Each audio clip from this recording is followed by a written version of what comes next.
Welcome to the Executive Coaching Podcast, where executive coach Alicia Cowan will discuss leadership topics and coaching solutions to tackle the most difficult problems that keep you from leading your team to success.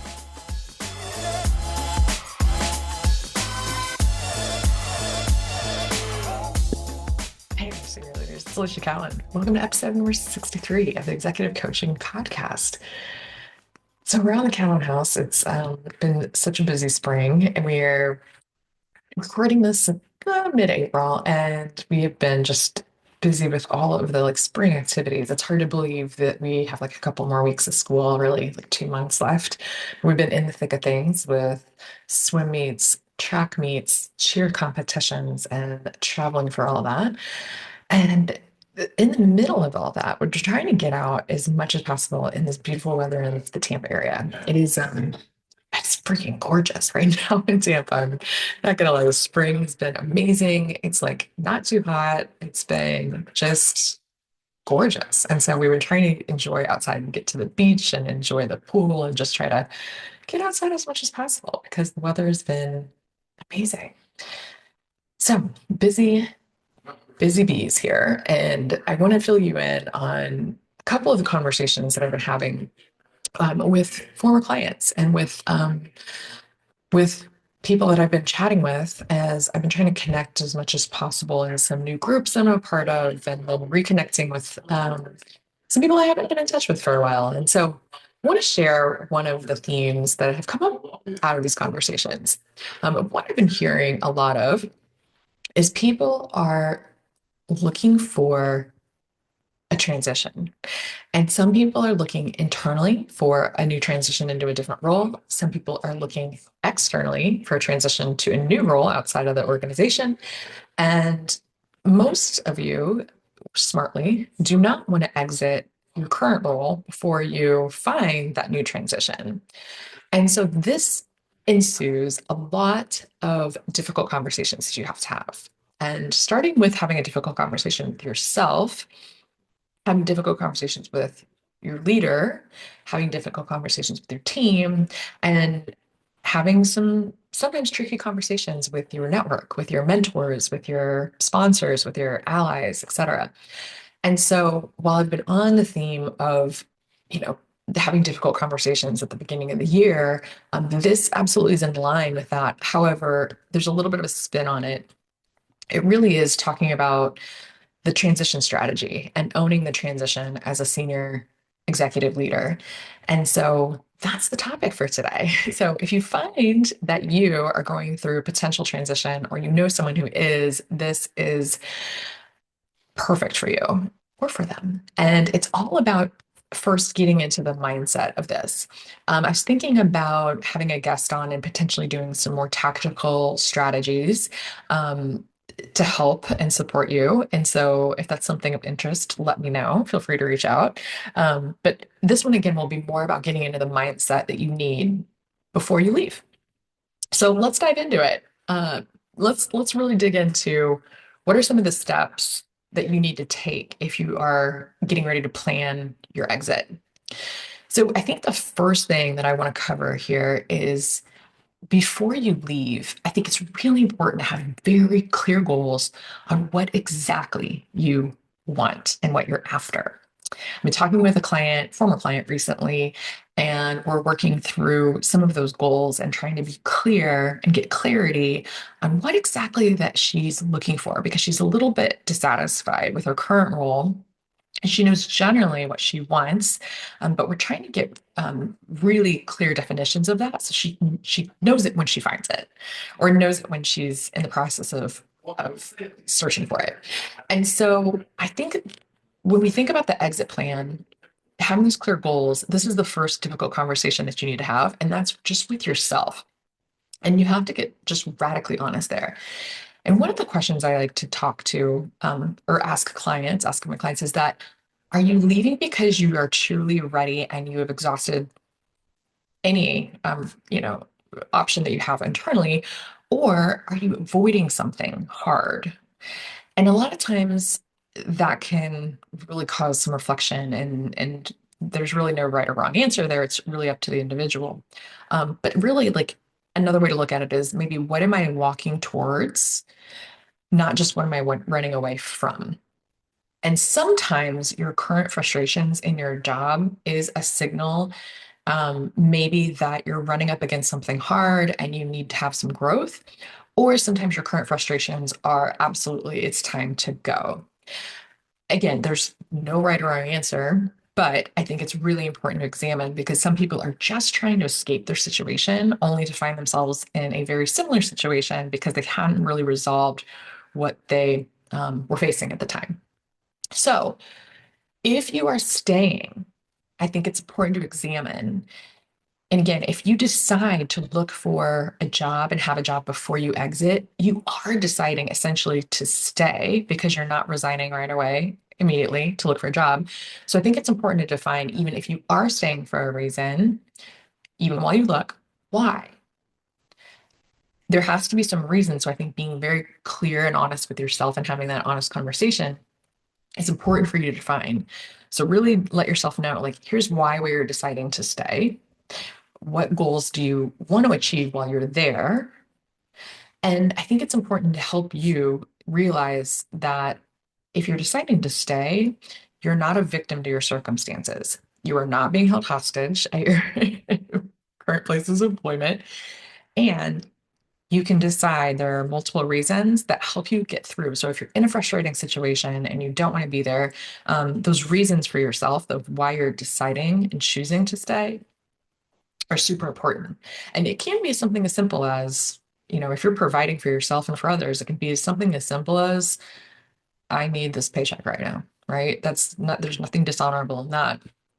But I think that, again, that can help motivate you to say, this is the reason why we're staying here. Again, there could be a lot of other reasons. But being honest with yourself and letting yourself know, okay?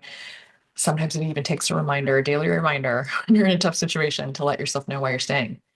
And what you can also do is where I really try to help leaders focus on while they're staying in an organization and in a role willingly is to think about how do you utilize the situation. So even if you're in a tough situation, what skills am I building? What relationships do I currently have? Or do I want to build upon that are strong? What experiences can I leverage here or build before I go? Again, gives you a point and reference of focus. And so what you can do is actively build up your own legacy as you're waiting for your next gig.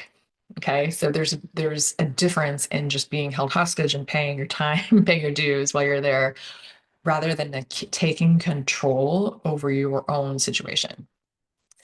All right. And then the difficult conversation too that you need to have while you're there is to think about with either your boss or with your leadership team is how do you balance transparency without oversharing? And again, there is no right answer here, but you have to consider, do I communicate that I'm considering a move while still protecting my integrity and my brand or not?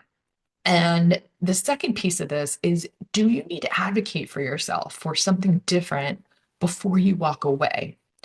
Or is that door already closed? Perhaps you've already explored advocating for yourself. Perhaps you've asked for something and you haven't gotten it, but maybe you haven't. And maybe there's something you're holding back on that could improve your situation that you need to ask for. So ask yourself the question, can I ask for what I need?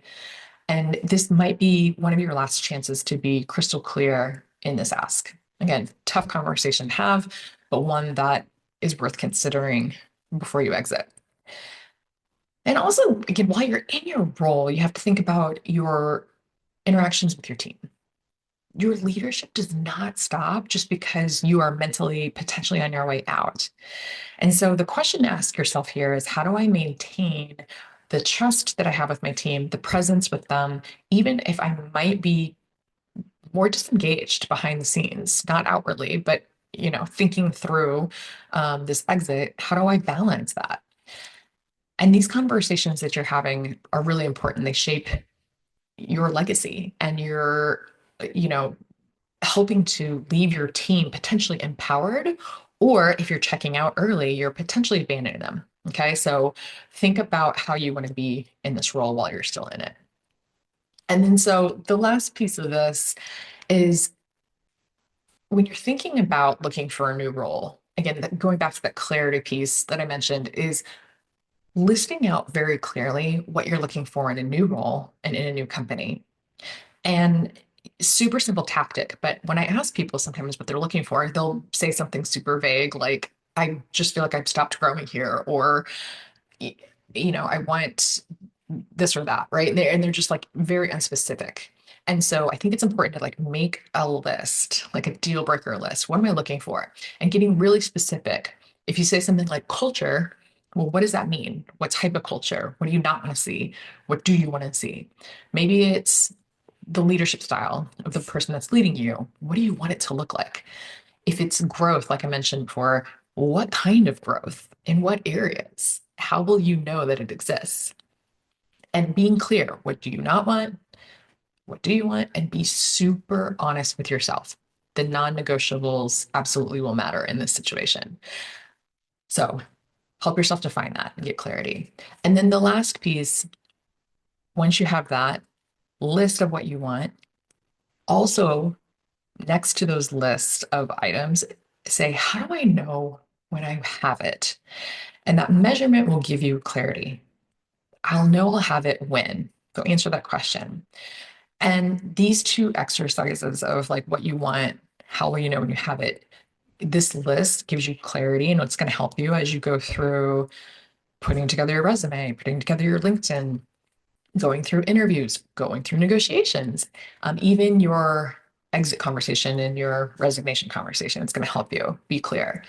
And so, again, I think this is a great starting point to start with. Okay, so that's my strategies on what to do while you're in the role. And next, let's talk about the exit plan and what potential steps you want to take to look for this new role. Once you have that clarity, then it's time to think, what steps am I willing and do I want to take to exit the organization? This is where it becomes super important. Like, how do I make this tenable that I am still in this role and leading and managing a team and being within an organization and fulfilling job duties and actively going out and pursuing a new job? And that's tricky because it's a tough balance to strike. And so I think it's really important to say, okay, let's break this down and set some goals for yourself. And just like you would build like a 30, 60, 90 onboarding plan, you can also build yourself a 30, 60, 90 transition plan. And with that, you really want to be straightforward and honest with yourself. What actions can I take, and when am I going to take them? Thinking about what do I want to leave behind and what do I want to carry forward? And then really when you have some like things that you want to do, and maybe for example, maybe it's how many networking calls you want to make during the week. Then once you have those actions, then it's time to like put pen to paper with your calendar. Take a look at your calendar and ask yourself, how am I going to have my calendar match my goals? So I have this plan. I have to carve out some time and make sure, I talked to a client about this, and we're talking about the job hunt that she was in. And I asked her the same question: does your calendar match what you're going after right now? And she was quick to answer. She's like, no, not yet. And so I think that's where it's really important to put pen to paper. Are you actually spending time as a part of your week prepping for the role that you want to take on, and that you're out there searching for, versus are you staying just stuck reacting to the role that you're in? And again, I'm not saying abandon your job duties. Of course, again, we have all the reasons for staying. So let's make sure we're fulfilling those. But where are you carving out the time? And when you look at your calendar, what does it say about your priorities? And what story is it telling? Is it matching up with those goals that you have? So as part of this, I think it's important too, as you're going back through, as we all do, kind of looking at the impact that we had. One bonus tip that I have is how well have you documented your impact? And so this is always a good exercise to have for yourself, is to have that story that you're going to tell. What metrics do you have? What anecdotal stories do you have? What team wins have you accomplished? And you want those receipts. And you want to bring those receipts to your job search, your resume, your LinkedIn, your network, your elevator pitch, your story, right? So have those wins documented. Now, here's where the difficult conversation piece comes in. I've talked to so many executive leaders, and so it's so fascinating to me is sometimes they haven't been in the job hunt and haven't been actively job searching because, again, when you get into senior leader roles, sometimes you're sitting in that role and sitting in the organization and climbing to the top for a longer period of time. And what I realize is so many people have not built the network that they would like to help get them the role that they would like. So this is where some of those conversations have to come in. So you want to look at your network and see, do I have a set of mentors within it? Do I have sponsors within it? Do I have allies? And you have to go out and activate your network. If you do not have it actively activated already, you got to go out and activate this network, and you have to be purposeful.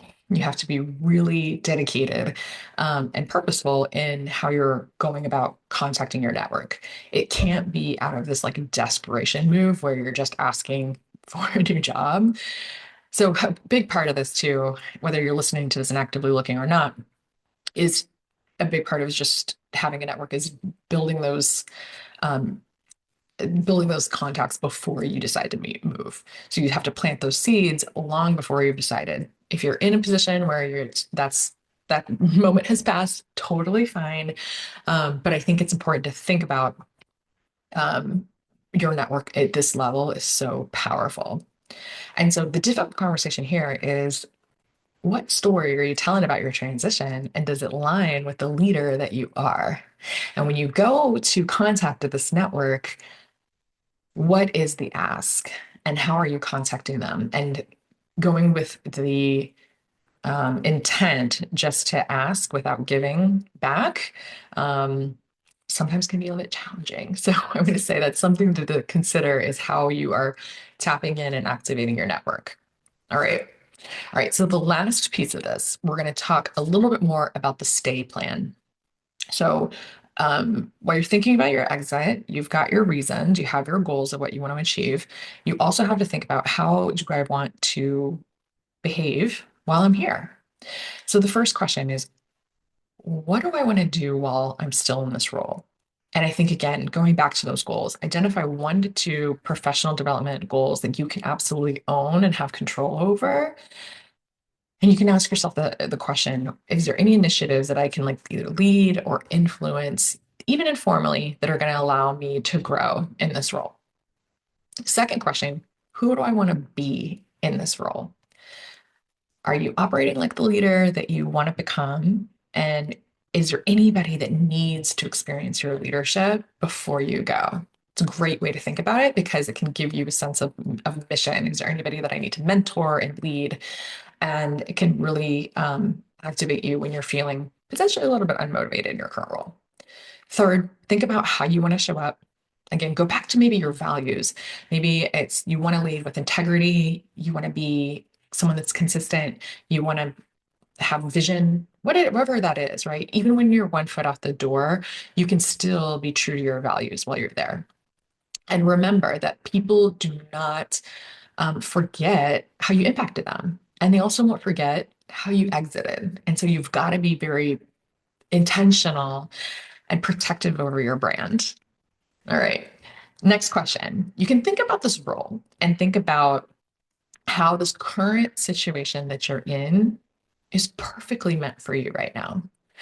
Now, no matter what you believe in or how you think about things or approach things, I always think when I'm really in a tough spot, I sometimes forget that some of the times the tough times that are put in front of us, the tough situations, actually help us grow the most. When I look back, even in my own professional career, I think about some of the more tough situations, and they're actually probably the situations where I've learned the most and I've grown the most. And so sometimes reframing it and saying how this situation is totally meant for me. And I know sometimes, and this is not a toxic positivity move, but even when it's challenging, you can say, how am I learning in this right now? Maybe it's the season of life where you're learning about patience. Maybe you're learning how to influence differently. Maybe you're learning about grit and resilience, and think about how you're being refined, even in a situation of frustration. Okay, last big reflection question here is, How can I rise to this occasion and this challenge?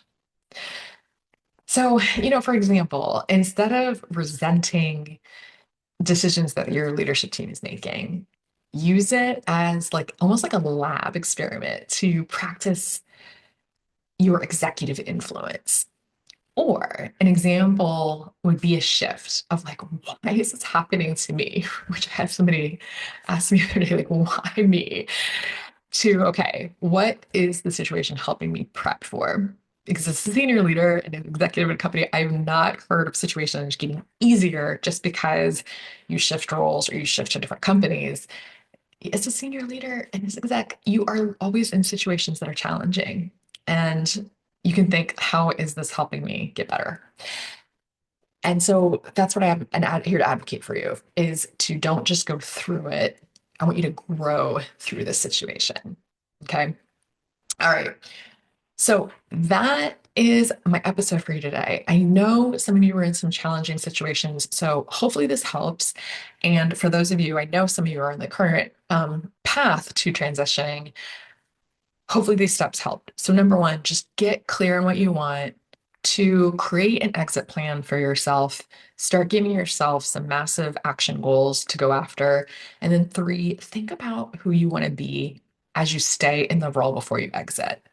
So if you are feeling stuck between staying and going, if you're not sure what you want to do next, but you know it's not this role, and if you're halfway out the door, but you still want to lead your team well, I encourage you. Leadership does not pause while you're out on the job hunt. And if you need clarity, let's get clear together. We can absolutely talk through this. You can schedule a coaching session with me. You can walk away with a plan right away, whether it's an exit strategy or a stay strategy. I'm absolutely here to help you. We can connect through my website. It's EliciaCowan.com. So it's ELISIAKEOWN coaching.com. There also will be a link to that in the show notes, and I will be happy to talk through with you. I want to hear from you on how you're doing. So thank you so much for listening. We'll talk to you next time, and good luck. Thanks. Bye.